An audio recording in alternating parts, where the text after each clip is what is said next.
Brocheim Vayim. Welcome everybody to Bet Gabriel. Says Shmaya, with Hashem's help, we'll be able to learn a little bit about Kibud Av Va'em. One of the holiest mitzvot, one of the hardest mitzvot.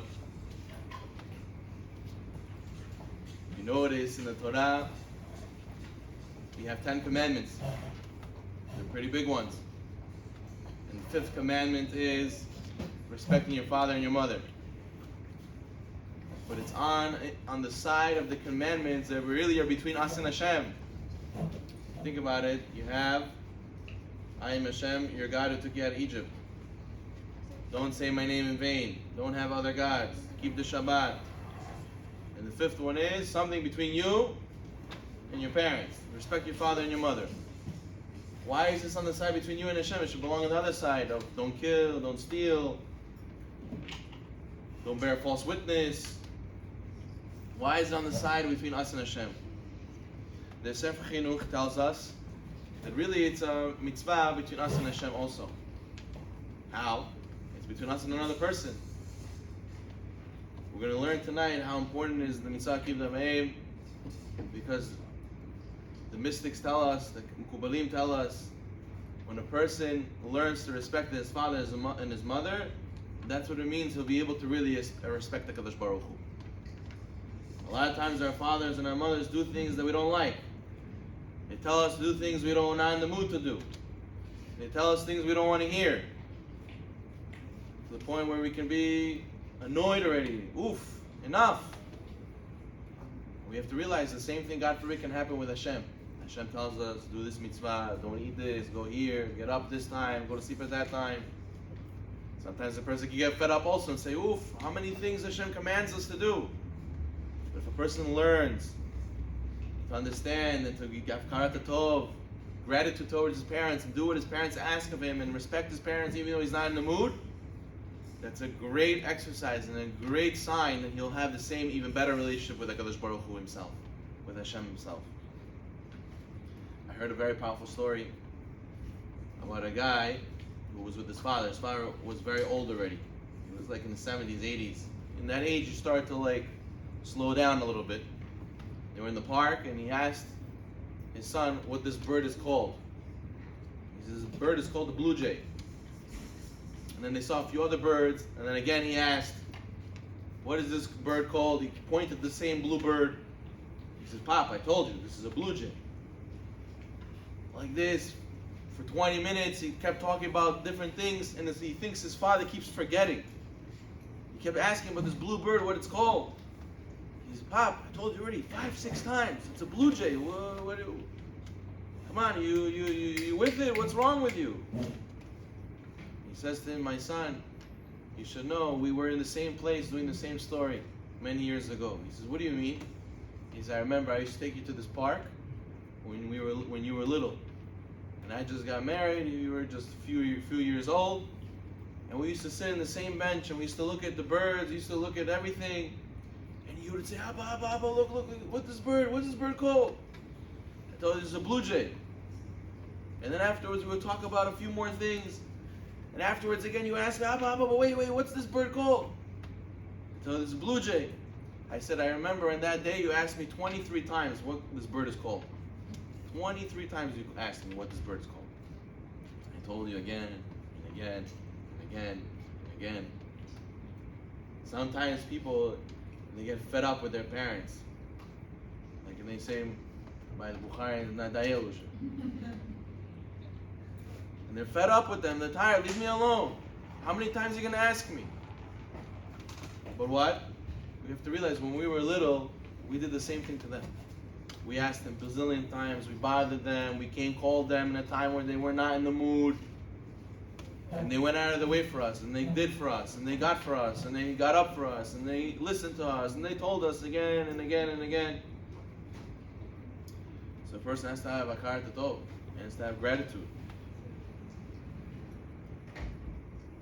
That's why the Benu B'chaya says, that the Torah says explicitly, the reward of respecting your father and your mother, you will live a long life. Why will you live a long life?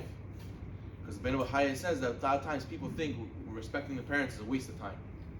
I have to go and You want me to go all the way to Costco and buy for you and schlep for you, and you want me to go and get your medicine and come back and drive all the way to Main Street and come back. What am I, a taxi for you? So the Rebbeinu Bechaya says a person can think that respecting his parents is a waste of time. He says, Rebbeinu Bechaya, the Torah says, don't worry, you're going to live a long life. It's not a waste of time. Hashem's going to pay you back exactly for all those minutes. The bracha that a person brings to himself when he goes and he does Kibbut Avim is tremendous. The Or HaChaim HaKadosh in Sefer Vayikra writes, he says, why does it say in the Torah, Ish itimo ve'aviv tirau? A man, his father, his mother and his father, they will fear. They will fear is plural. How does the pasuk start? Ish, a man. Should it say a man, his mother and his father, he will fear? Why does it say a man, his father, his mother and his father, they will fear? Who's they? It says Or HaChaim HaKadosh, Ki she'aben yeh yareh me'aviv goreb gam ken shebeno yeh yareh mimeno. When a son reveres his father, respects his father and his mother, that causes the sgula from the Torah that his children will respect him also. That's why the pasuk says a man, his father and his mother, they will fear. Who's they? His kids. Your own kids, they're going to respect you because you respected your parents. The Or HaChaim HaKadosh says this is the blessing the person gets when he respects his father and his mother. Chaim Shmulevitz says that he told the students the importance of respecting the father and mother. And they said, Rabbi, it's very hard. You know, my father is a Rasha. My father is no midot. My father, my mother, they're annoying. I don't see any good in them. What is there to respect about them already? What is there to respect? There's nothing to respect in them. God forbid. Chaim Shmulevitz Alav Shalom used to tell them, everybody in this world is good for something. Everybody has something they're good at. There's no person that's not good at something. It has to be good at something. You should look into your parents and find the one good thing they're good at. For example, let's say a guy, he knows his father is the type. Okay, he doesn't learn with his son. Okay, he doesn't have the greatest of tempers. Okay, but when he has guests, he never sits down. He always makes sure they have what to eat. He brings more food and more food. Do you want tea? Do you want this kind of drink? Do you want a different chair? Are you comfortable? He puts them in the head of the table. He runs for them like a waiter the whole meal. He knows how to do achnasat orchim. He's number one at that, even though he's not good at everything else. Says Reb Chaim Shmulevitz, because of this one good thing he has, a person has to make sure to pay attention to this and treat him like dolador in this one midah. You have to look at your parents in the one good thing they do good. You have to look at them, this is admirable. I respect this part about them. And always have this in front of your eyes. That way you'll be motivated to respect them. So therefore you don't have to have tzaddikim of parents to respect them. Even this, that they're good at one thing, you should focus that and respect that all your life. Can you imagine, the Peliyotz writes, can you imagine a guy, he's driving on the highway, and he gets a flat tire. And he calls his friend. He says, Shlomi, can you come and help me? I'm stuck on the freeway. I have a pop tire. I'm not waiting for AAA. He says, yeah, of course. I'm there. He gets there in 15 minutes. He's there. He helps you change the wheel. You feel so much gratitude to him. You owe him everything. You see him. You always say him thank you. You give him hugs and kisses. And what happens? Imagine one day Shlomi calls him back. 2 a.m. You're already in your pillow, in your pajamas, sleeping nicely. And Shlomi, what happened? Emergency? Yeah. I came home from the wedding.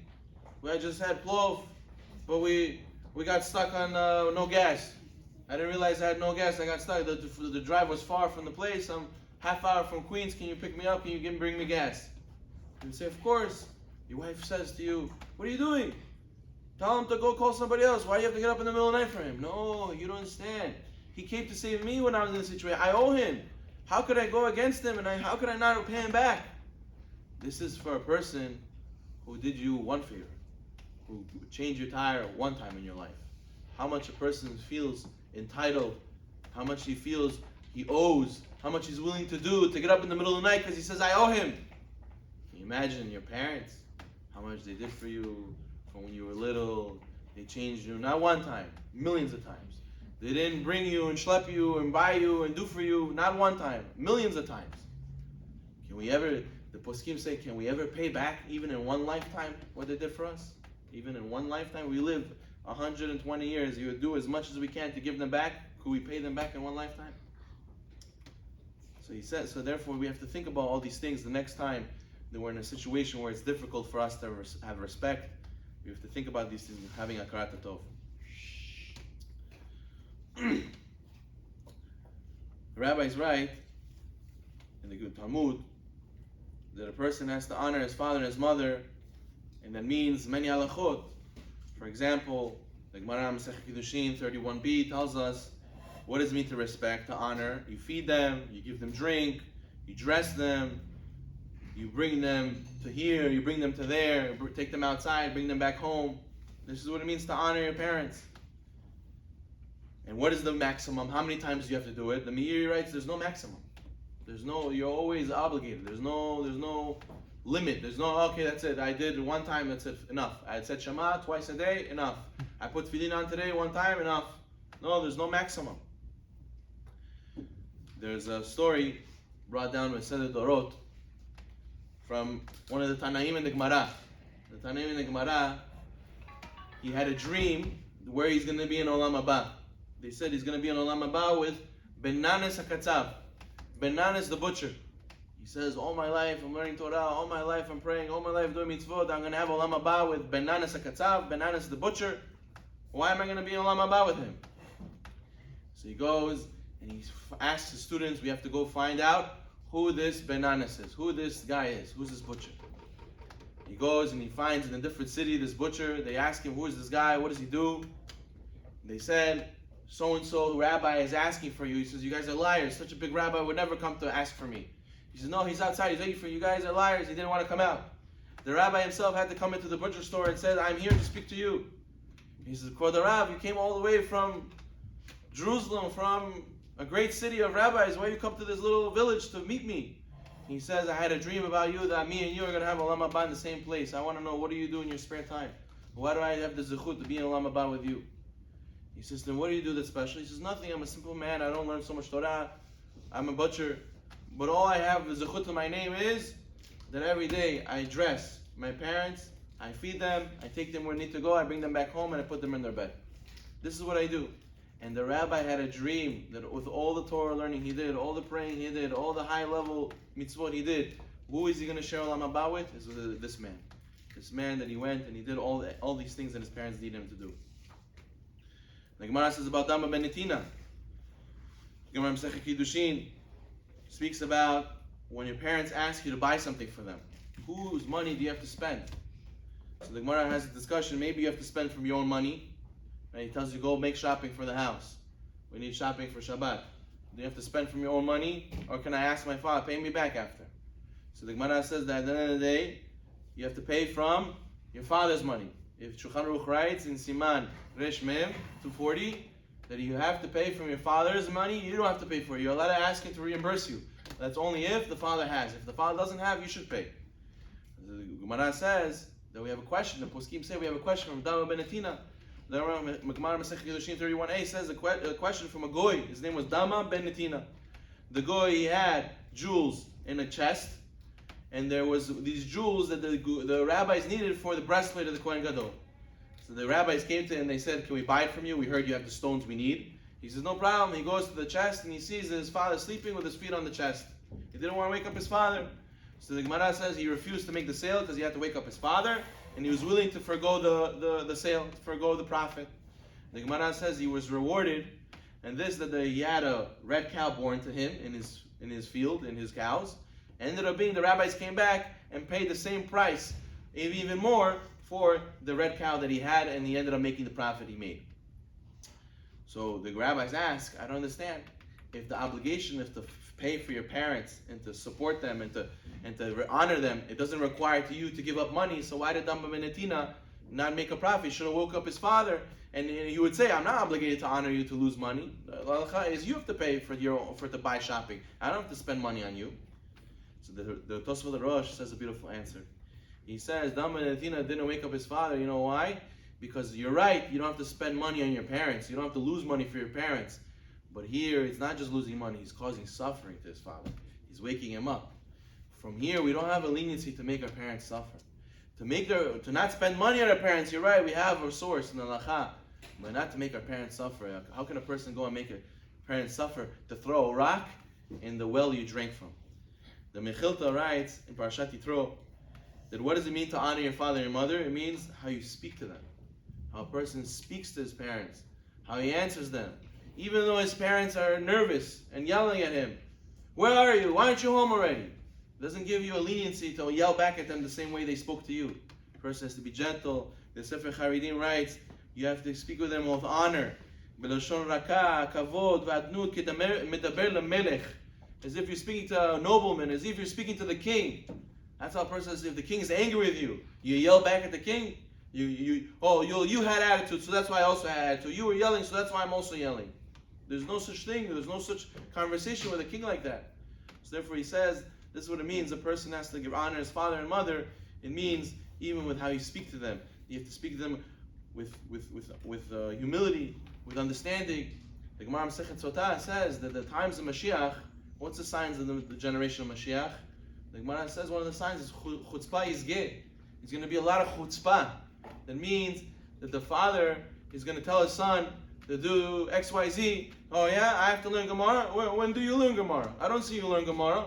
Oh, I have to go to shul? I don't see you go to shul. Oh, I have to go and get ready for Shabbat? Well, look at you, you're not ready for Shabbat.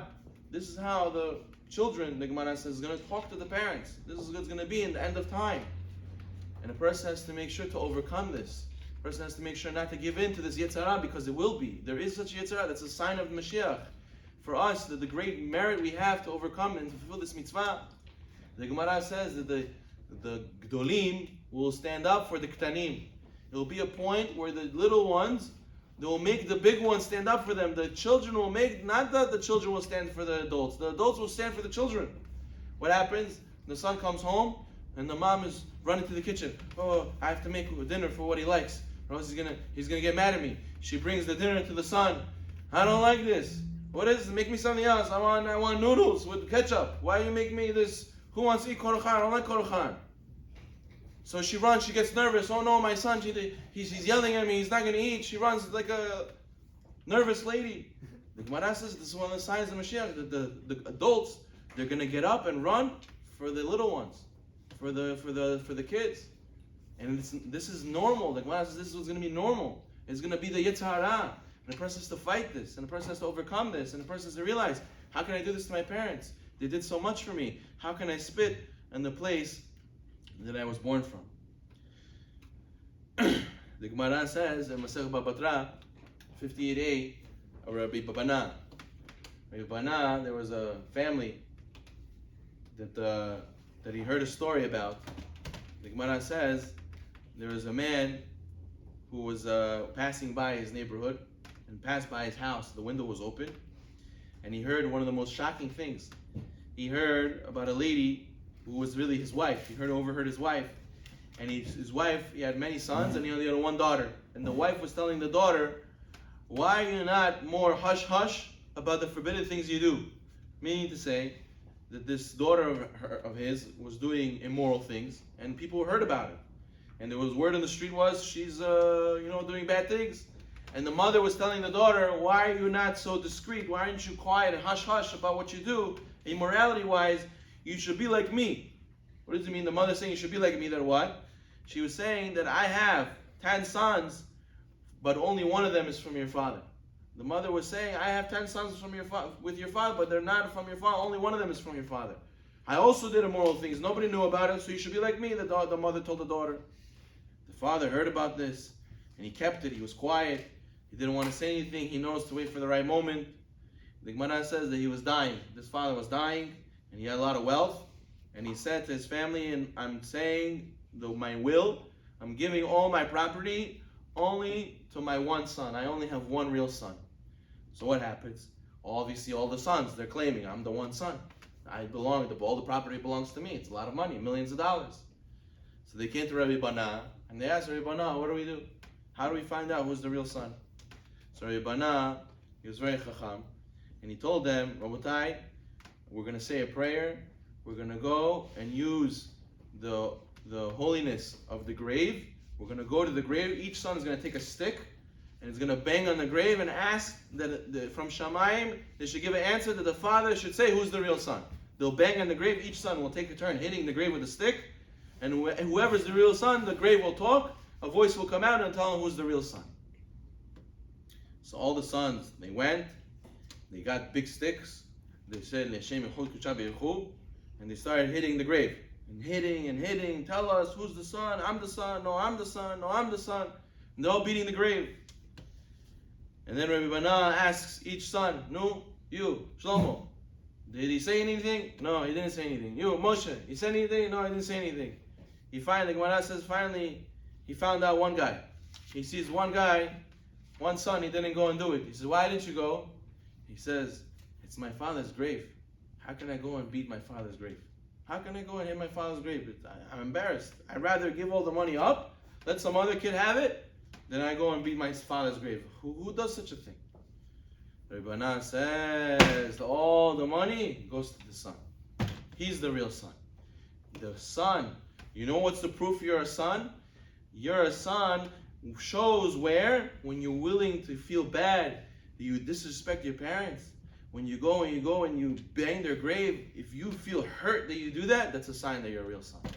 But if it doesn't hurt us to hurt our parents, if it doesn't hurt us to speak back to them, if it doesn't hurt us to ignore them and to push them away, a lot of times people become religious, and the Yekut Yosef says they go and they push away their parents, they say the parents are not religious, they're nobody for me. It's very asur. You're still obligated. We're going to see Shulchan Aruch says even if your father's Rasha, you have to honor him. So what? So Rabbi Bana says if this son had the feelings, he felt hurt to hit his father's grave, this is a sign he's a real son. So he gave him all the money. He used this test to find out who was the real son. So you see that what is a real son? What is a real daughter? A real son is a real daughter is someone who cares about their parents' feelings. Who, even though his parents are not exactly on the same page as him, but he feels for them, he cares for them, and he doesn't want to do anything against their honor. The Gemara says in the Second Kiddushin, the part of honoring your father is also that you have to tell your parents when they're doing something wrong. There's a proper way. You have to tell them, Abba, it says in the Torah, didn't we learn in the Torah XYZ? It says in the Torah it's not allowed. Didn't we learn? The person's not allowed to tell them outright, you're doing something wrong. You have to ask it as a question. A lot of times people, they see their parents doing things wrong and they turn a blind eye or they don't care. No, loving your parents also means teaching them and trying to explain to them and make them grow and each on their own pace. Yekut Yosef writes that if a person has a father who's not going to listen, a mother who's not going to listen, and there's no connection between you and them spiritually, so you're allowed to let them be. But a person should try. He has to try. The Gemara says you have to listen to your parents so much so that there's the opposite case. The Gemara says, the Yerushalmi says there was a case where there was a mother who her son was a Talmid Chacham, and she wanted to go and wash his feet with the water and drink the water afterwards. That's how much she honored her son. She wanted to honor him. And the Gemara says that the rabbi, Rabbi Shmuel, didn't want to allow it. He went to the yeshiva and he said, Rabbis, I don't want to listen to my mother. She wants to wash my feet and drink the water. It's very inappropriate. It's wrong. How could she do this? The rabbis told him, if this is what your mother wants, this is Kivud Abayim. You cannot go against her. The Gemara also says that you have a guy who was standing by the ocean, holding a bag of money. The mom came, took the bag of money, threw it into the ocean, ripped his shirt and spit in his face. The Gemara says, Kivud Abayim says, you don't say anything, even in such a situation. So much so, there's nothing in the world, basically, that a person, almost, except for going against the Torah, but basically almost anything that a parent does to the son, or asks of the son, or wants to do for the son, a person, who are you to come and tell your parents no? Who are you to go against them? The Gemara says in Pesach Kiddushin, the 45, there was a situation where two people were drinking wine together, and they were so happy. He said, listen, I love you so much, you're my dear friend, let my daughter marry your son. Let's do Kiddushin for my daughter and your son. So you're allowed to, even if the kids are not here, you're allowed to accept Kiddushin for your daughter if you're the father. So what happens? The Gemara says, how could it be he could accept the Kiddushin for the daughter? That's fine. But for the son, how can the son's not here? How can the son agree? The son's not here. So the Gemara says maybe the father was the shaliach, was the messenger for the son. Maybe the son made the father shaliach, and now since he's the messenger, so like Eliezer, he's allowed to marry off somebody for his son. So the Gemara says no, nobody would ever do that. You know why? Because it's not respectful to make your father a messenger. It's not respectful to send your father to go do, Abba, go pick this up for me, go do this for me, go do that for me, go marry me, go find a wife for me, go make kiddushim for me. Says the Gemara, nobody would do that because that's disrespectful. So even to use your father as a messenger, the Gemara says, is also disrespectful. Look how far it goes that a person has to make sure to respect and honor in halakha his parents.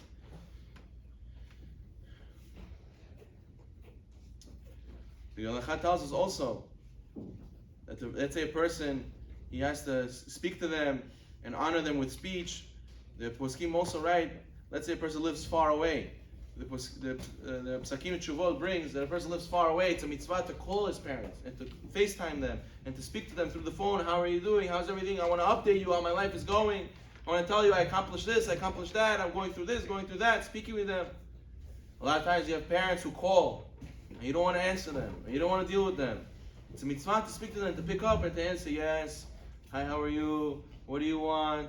How can I help you? Right now it's not the right time. I'm sorry, in the middle of something, maybe I can get back to you. Yes, I know I have to call this guy and set up this for you. I know.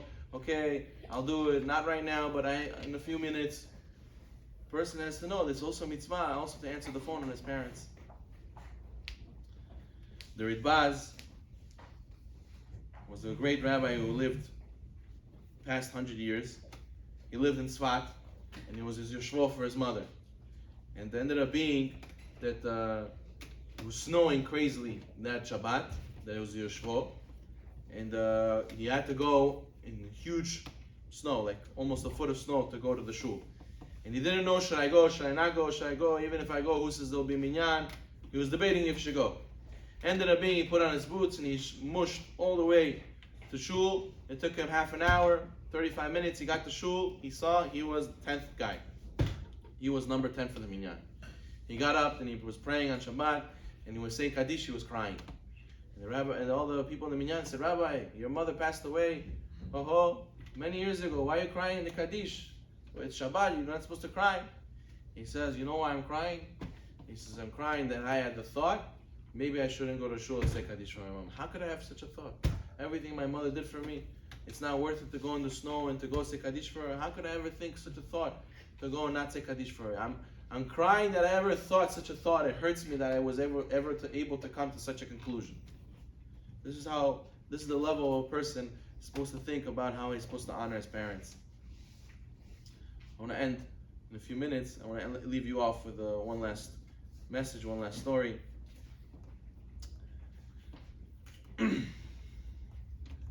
There's a story, because the whole shiur was called about the blessings that you get through honoring your parents. There's a story of a father who sent his son off to college, and his son always asks for allowance, some money, pocket money, so you go dry cleaning, to go and buy food, to go hang out with his friends. So one weekend he comes home for Shabbat to his parents, and he tells his Abba, Abba, I need some money. So his father says, okay, no problem, you got it. So he goes, and usually his father sends him with money, gives him money before he leaves, and he realizes his father forgot. So he calls his father, he says, Abba, you didn't give me money before I left. He says, no, I gave you. He says, what do you mean? He says, no, I gave you. He says, okay, maybe he zelled me, maybe he quick paid me, he put me in my account, I don't know what he's talking about. He says, and every time he would come home, he would ask his son, are you learning? Are you putting on tefillin? Are you doing mitzvot? And his son always told me, yeah, Abba, yeah. Like we all say to our parents, yeah, everything's okay, yeah. So his father says, I gave you the money. He says, Abba, I'm telling you, I don't see the money. I checked my account, I checked my wallet, I checked everywhere. You didn't give me the money. He says, let me ask you, you always tell me you're putting on tefillin, right? He says, yeah, I put on tefillin all the time. He says, oh yeah? You're lying to me? He says, no, I'm not lying to you. He says, so how come you didn't find the money? He says, what do you mean? He says, you know where I put the money? I put the money in your tefillin bag. If you would have put on the tefillin and really listened to me, you would have found the money. Rabotai, this story is mamash us every day. Hashem says, You want the bracha, you want the hatzlacha, you want the success. Open the tefillin bag. Open the mitzvah. You'll see over there the bracha. That's why I put it for you. The bracha and the success is waiting for you. Just open the mitzvah. Go do the mitzvah and you'll see it's there. If you don't see the bracha, how can you complain? You're not doing the mitzvah. That's why you didn't find it. So therefore, we have to open the tefillin bag, open the mitzvah. You'll see the bracha is right there. There was another powerful story about this woman in Eretz Israel who had only one eye. She had an eye patch, and she had one son. She had many years of not having kids, and she finally had one son. Her husband was not around. He tragically died, and she had raised as a single mother with one eye her son. So she always used to take care of him, and she would love him, and she would go out of her way for him, and she would bring him to school and bring him hot lunch, and she would come and see through the fence, see him playing in the school, and say, "Hey, Shlomi, how are you?" And everybody would say, "Whose mom is that? You see that lady? She's a weird lady. She has an eye patch." And he would always be embarrassed. He says, "Oh my gosh, my mom came to school again. Ugh." And she embarrassed of his mom. He says, "Don't look that way. Don't look that way. Who is this lady?" It's Shlomi's mom. Shlomi's mom. One-eyed mom. Guys, Cyclops is here. Oh my gosh, Cyclops here. One-eyed monster's here. You'll make fun of her. You'll be so embarrassed of her. You would go to high school. She would come to the PTA. She would come to the events in the school. You'd be embarrassed to walk down the hall with her. He would say to his mom, "Mom, do not talk to anybody. Do not say anything to my friends. I don't know you. Pretend as if I don't know you. You're embarrassing me. Please, Mom." So he goes, and like this, he grew up his entire, everywhere. He would bring friends to his house. He says, "Mom, stay in the kitchen. Don't come out. My friends are here. Please, you're going to scare my friends. You're embarrassing me." And his mom would always go along with it, say, "Okay, my honey. Okay, my love. Okay, I love you. I hope everything's okay. I'm checking on you." He ended up going to the Israeli army. He ended up, having his mom visit him there as well, and he also was embarrassed there. He ended up finding his match and his soulmate, and he wanted to get married, and he was dating, and he didn't even want to bring his mom to the parties, to the events, because he was so embarrassed of her. Afterwards, he finally had kids. He moved out. He didn't have a contact anymore with his mom, his embarrassed mom, his one-eyed monster mom. He didn't want to see her anymore. He had no contact with her. And then after many years, he had children.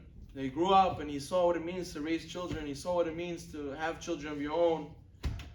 And he realized, his mom did him the right thing. His mom was such a good mom. He has to really make amends with her. He has to really have a relationship with her. So he goes and he looks where she is. He visited her old apartment, and there's new tenants there. And they said, "Oh, the old lady moved on. She went to the nursing home." He said, "What? My mom's in a nursing home? I didn't even know." He goes to the nursing home. He says, "Excuse me, he was starting getting nervous. He thought maybe his mom died." He said, "Do you know where such and such lady is?" He said, "Oh yeah, she's room number 322. He runs to 322. He knocks on the window door. Excuse me, hello." An old lady opens the door. He says, "How can I help you?" He says, "I'm the son of so-and-so lady. Is she still here?" She says, "No, I'm sorry to tell you, she passed away." He was broken. He said, "What do you mean she passed away? You're lying to me." "No, look, I still have the paper she gave me. She wrote a little piece of paper as her will to you." So she comes into the room. He sits down. He reads the paper, and he reads a few sentences that change his life forever. He sees on the paper it's written that his mother said, "You were always embarrassed of me, and you always put me on the side, and you always tried to hide me, and you always were scared of my one eye, that I have eye patch. You should know I love you very much, and I always cared for you, and I was waiting for the right day to tell this to you. That originally we didn't have kids for many years. Many years we didn't have kids. Finally we had you. We were driving home one day from a trip. We got into the big accident, and we drove into a pole. Your father, he died on the spot, and ended up being that the pole, the sign, went into your face, and you lost one of your eyes when you were little. Ended up being I was fine, and ended up being that we went to the hospital, and I asked, "How's your eye? How is the kid's eye going to be? How's my son's eye going to be?" They said, "Thank you." They said that this boy is going to lose his eye, but we have an ability to do eye transfers. If you really want, you could transfer your eye to the son.